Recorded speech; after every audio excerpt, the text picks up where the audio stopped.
Hi, and thank you for tuning in to Fun and Learning with Mwalimu Shali. And today's mystery reader is a friend and a fellow teacher, and her name is Christine Onyumu. Welcome to the show, Christine. Thank you for having me. What are you reading for us today? Today I'm reading Sulwe by Lupita Nyong'o. What is the book about? Well, the book is about Sulwe learning to appreciate her dark skin. Interesting. I can't wait to hear more. Well, let's dig in.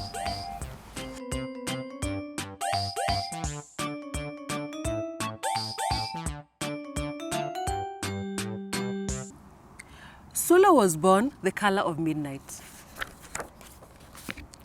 She looked nothing like her family, not even a little, not even at all. Mama was the color of dawn, Baba the color of dusk, and Mitch, her sister, was the color of high noon. Hardly anyone at school looked like Sulwe either. People gave her sister Mitch pet names like Sunshine and Ray and Beauty. People gave Sulwe names like Blackie, Darky, and Night. Sulwe felt hurt every time, so she hid away while her sister made lots of friends. Sulwe dreamt of being the same color as her sister. She wanted real friends too. So she got the biggest eraser she could find and tried to rub off a layer or two of her darkness. That hurt! She crept into Mama's room and helped herself to her makeup. Oh no! She would hear about this from Mama. Sulwe decided to work from the inside out and ate only the lightest, brightest foods. With a stomachache, she went to bed early and turned to God for a miracle. Dear Lord, why do I look like midnight when my mother looks like dawn? Please make me as fair as the parents I'm from. I want to be beautiful, not just to pretend. I want to have daylight. I want to have friends. If you hear me, my Lord, and would like to comply, may I wake up as bright as the sun in the sky. Amen. When Mama came in to wake her for school the next morning, Sulwe rose to find not a trace of daylight in her midnight skin. Sulwe told Mama everything. Mama asked, "What is your name?" "Sulwe," she muttered. "And what does it mean?" "Star," Sulwe whispered.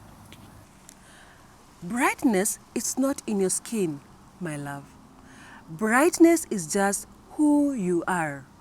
As for beauty, Mama said, rubbing Sulwe's stomach the way she always did to comfort her, you are beautiful.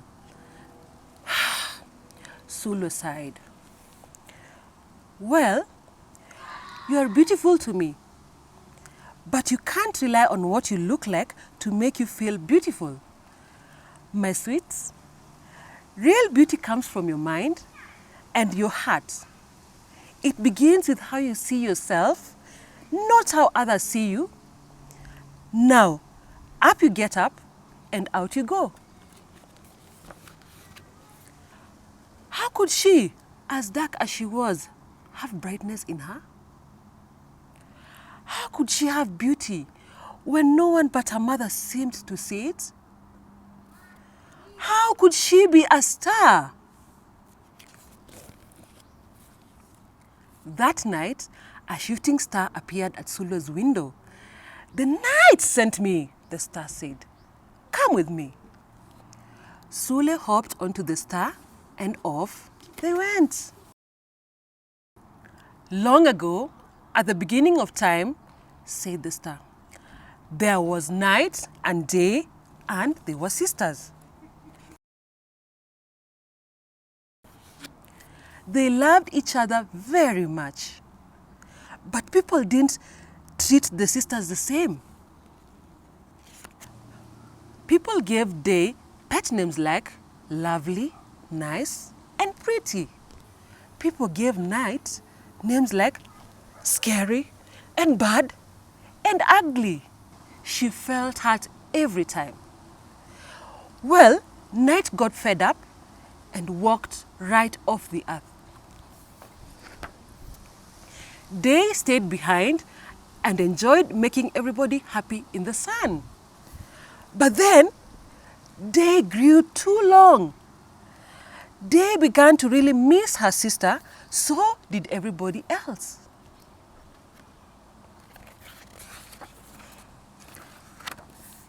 There had to be a way to get her back. Day set off to find Night. And she did. I miss you, said Day. I miss you too, said Night. But you don't know what it's like to be treated badly for being dark. You're right, I don't, Day replied. But what I do know is that we need you just the way you are. Come and see. We need the darkest night to get the deepest rest. We need you so that we can grow and dream and keep our secrets to ourselves. The stars chimed in. Brightness isn't just for daylight. Light comes in all colors, and some light can only be seen in the dark. While day had a golden glow, with night everything had a silver sheen, elegant and fine. Day told her sister, when you are darkest is when you are most beautiful. It's when you are most you. Could it be that night did not need to change? Not even a little? Not even at all? Now that night and day were back together, a little bit of night returned to day in the form of shadows, and a little bit of day returned to night in the form of moonlight. They were inseparable from that moment on, and promised to celebrate the brightness in each other, whether people chose to see it or not. You see, the star explained, we need them both on their sunniest day and their darkest nights, and every shade in between. Together, they make the world we know light and dark, strong and beautiful. Sulwe rose the next morning beaming. There will be no hiding anymore. She belonged out in the world, dark and beautiful, bright and strong. And if she ever needed a reminder of her brightness, she could look up at the sky on the darkest night to see for herself. Sulwe felt beautiful inside and out. The end. Well, boys and girls, I hope you know now you're beautiful whether you are dark skin or light skin. Bye.